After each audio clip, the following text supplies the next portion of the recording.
The People Power Revolution, also known as the EDSA Revolution, was a series of popular demonstrations in the Philippines, mostly in Metro Manila, from February 22–25, 1986. There was a sustained campaign of civil resistance against regime violence and electoral fraud.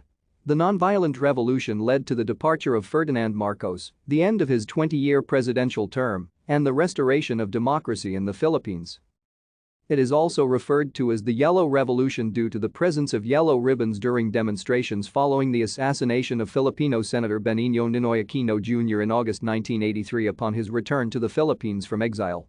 It was widely seen as a victory of the people against 2 decades of presidential rule by President Marcos and made news headlines as the revolution that surprised the world.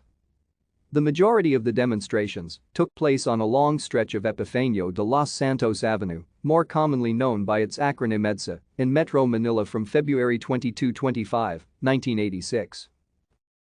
Thank you for watching. Like and subscribe if you would like to view more of our videos. Have a nice day.